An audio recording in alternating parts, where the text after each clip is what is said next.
marrin karton jeshil apo karton të kuq apo karton të verdh?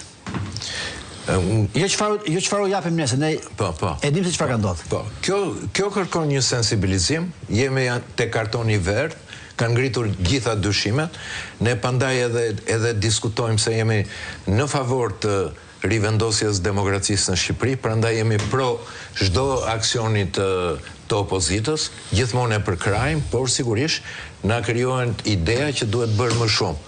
Dhe unë jam plotësisht dakord që fenomeni këtu në Shqipëri është shumë i rëndë se sa është mënyra normale për të zgjidhur problemin. Dhe ky është një nga problemet kryesore që duhet ketë opozita. Së pari, unitet, mos ketë, edhe këtë unitet nuk bëhet për karrieras personale, po bëhet për një diçka tjetër, se mendoj që opinioni publik sot është i shokuar, ka ndodhur një masakër zgjedhore, dhe unë mendoj që këtu të qenerit institucional jam dakord, sepse jemi pjesë e kësaj, po brenda institucioneve ne të kemi të gjitha mundësit për të thënë zërin tonë dhe mos pranojmë atë jo bashkëbisedimin, por t'ju imponojmë neve gjendjen që është tepër kritike në Shqipëri. Pyetja e fundit, president Tabaku, sot u akuzua fort opozita